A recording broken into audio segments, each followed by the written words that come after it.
Staying focused is the solution to this. As we know that there's a lot of noise around us, and so I would say that rather than competing with the others in the market, I would say that compete with yourselves. It's not the money that brings the money to the business. It's the capability and the strategy what you make that brings the money to the business. 2026 is going to be a disciplined acceleration where we are going to focus on 3 core shifts.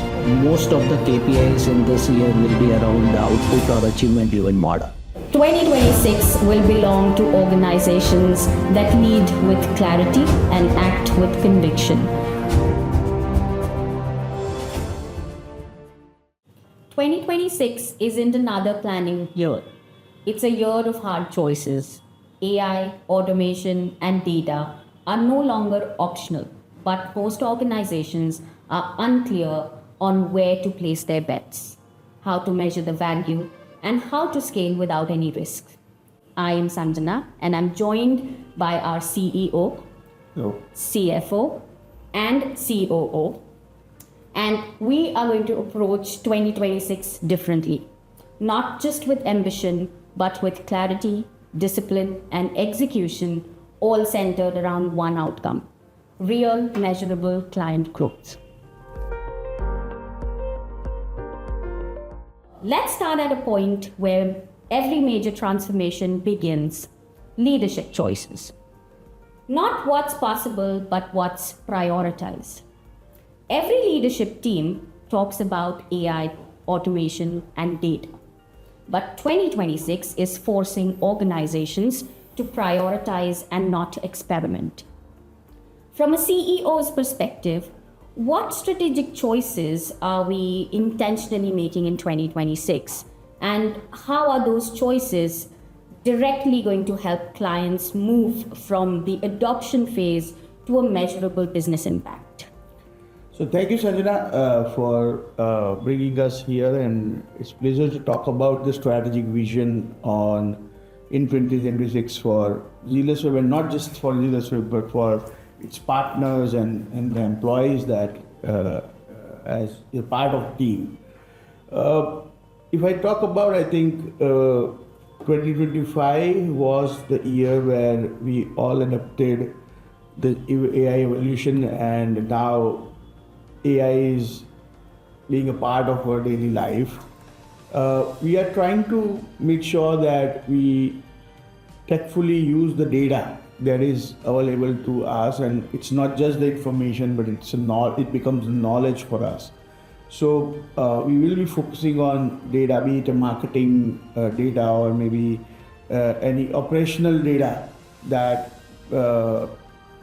by using that data, we wanted to make it a meaningful dashboards out of it and present it to the top management, where they can make decisions that probably help and bringing operational efficiency, or maybe generate more revenues, where processes that they are following is working for them, or which channels they are promoting their business is working for them.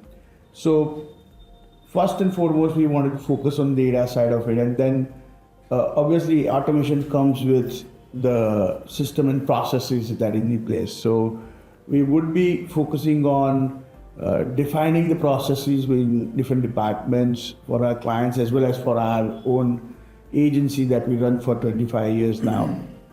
And with that mature processes that set up, I think it becomes very easy for decision makers to also give the direction to the team for setting up an automation out of it. So that is what, and like I said, in this entire process of data and automation, AI is going to be the enabler for us. So that's how we see strategically that we will be focusing on the data and automation part for us and for our clients and partners. Great. So a well thought plan that we have already in place, and like everyone says, that vision sets direction, but accountability also determines the credibility. So let's bring in some financial lens that turns this strategy that we have into commitment. Sir, one of the biggest concerns companies voice today is that they are already investing in AI, but they're not fully confident about the returns or the long term. So, how would you address this? And as a CFO, how are we shaping our 2026 financial strategy to ensure that these investments that we make as a company are provable, scalable, and defensible for our clients and for our company as well? Yes, Sandhya. We have to understand one thing that about AI, that is artificial intelligence, there is one more thing, that is human intelligence. So investing in human intelligence is more preferable. It's not the money that brings the money to the business, it's the capability and the strategy what you makes that brings the money to the business. So our planning is to more invest in the strategies, in planning, in human itself, where they can generate the more leaders into the team who are the decision makers, a good decision, and while being in calm in the chaos. So that is somewhere we are thinking to diversify the investments into the human first, because at the end of the day it's the human who are going to operate the AI. So that is what we understand, and that is how we are going to move forward in 2026. Perfect. Rightly said. Investment creates an intent, and but the execution is where we decide whether the clients will actually feel that value that the intent is going to bring in. So strategy and funding often looks very, very strong on paper, but clients still feel that the success or failure is majorly the execution of it. So from an operation standpoint, what are we looking at changing in 2026 to eliminate that sort of a friction or improve the speed and ensure that the client experience is consistent and also scales at the same time?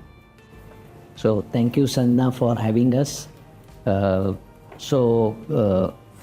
operational perspective, 2026 is going to be a disciplined acceleration where we are going to focus on 3 core shifts. The first one is it's going to be output-led model rather than the typical event or I would say effort-led models. So most of the KPIs in this year will be around the output or achievement-driven model.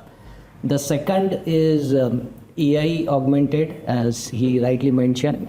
We want to leverage that. So AI-led, AI-augmented, but human-led operation. So the focus will be on AI-augmented part, which again, at the center, it will be human judgments, which will be the core focus.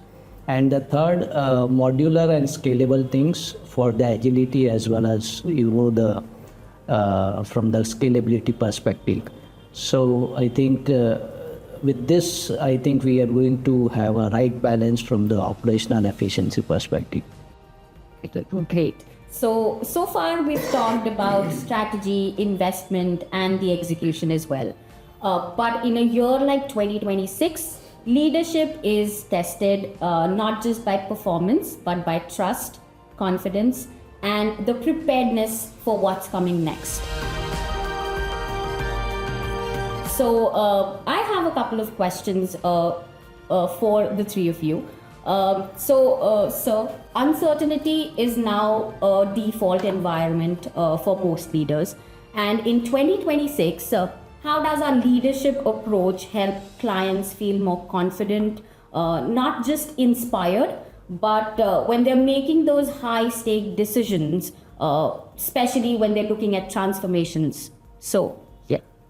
Okay, so I would say that staying focused is the solution to this. As we know that there's a lot of noise around us, and be it an AI or maybe it is about the employee turnover or maybe the clients needing better and better pricing and a lot of competition that comes around. So now there is no longer difficult to, get into the market and understand the strategy and building the products and everything. So in this era, I would say that stay focused on what matters to you.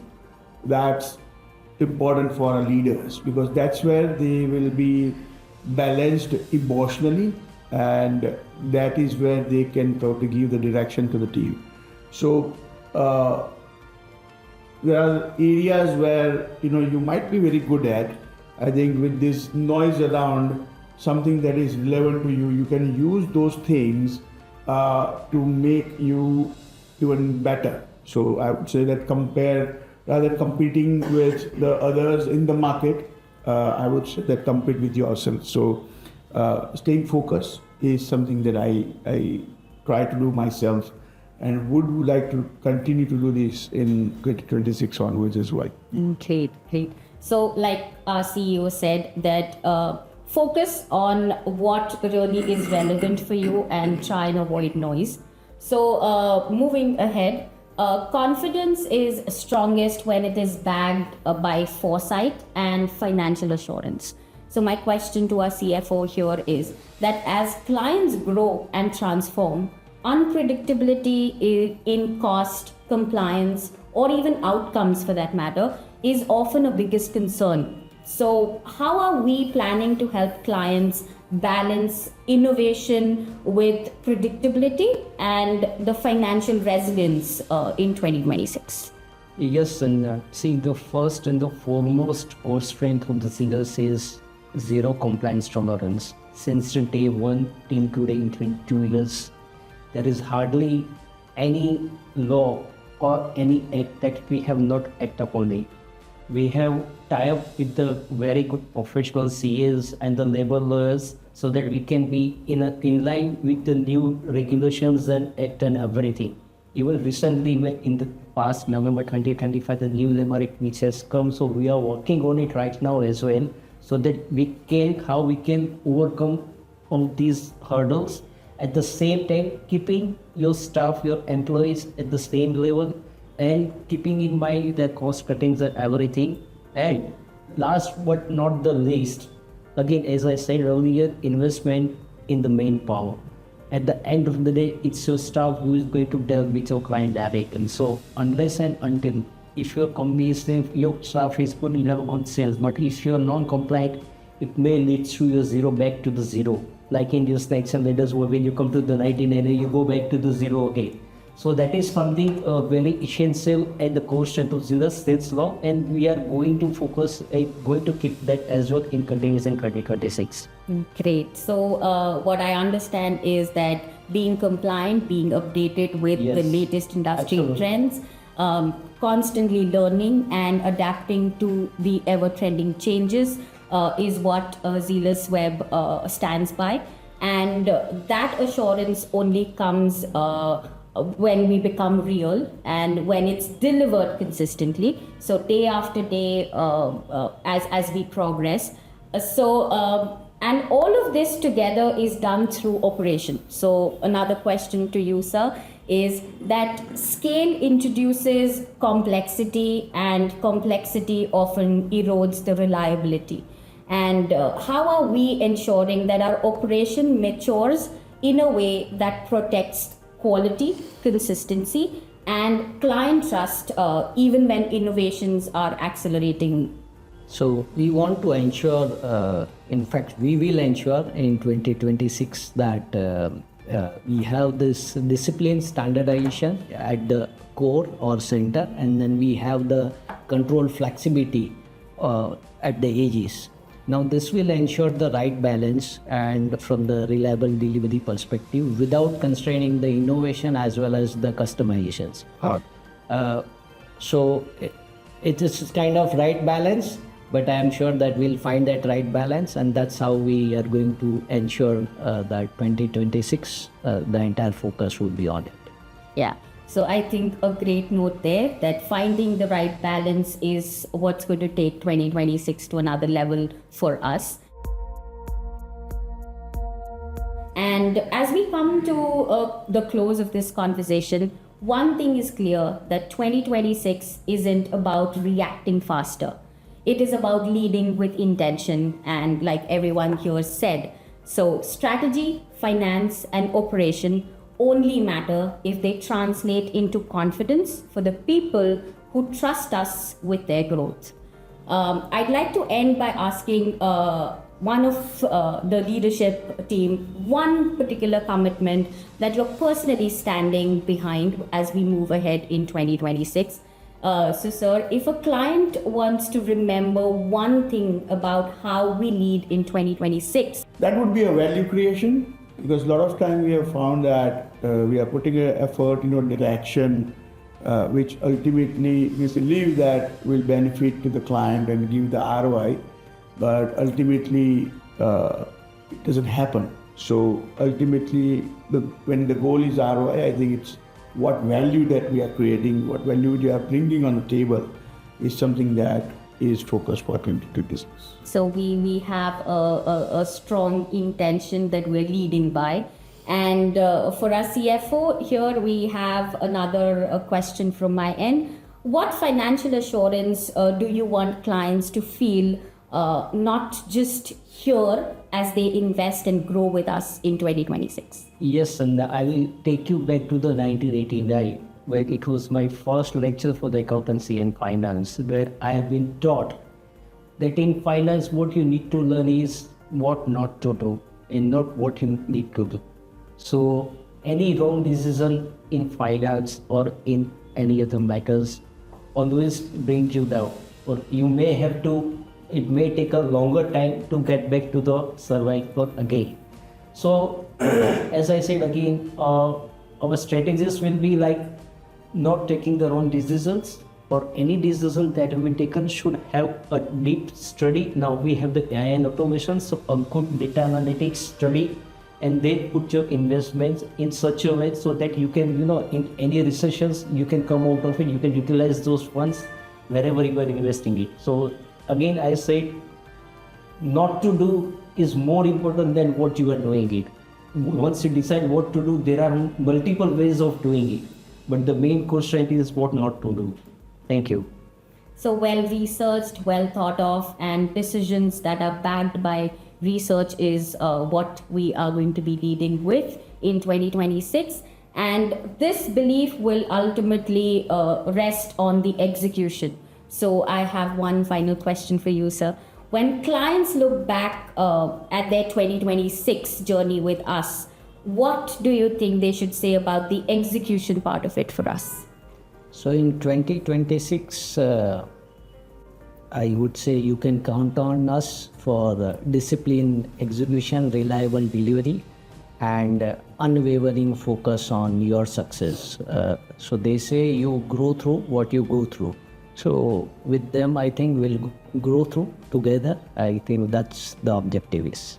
Perfect. So I think what we are going to lead by is that behind every successful business ZealousWeb is going to stand very, very strong.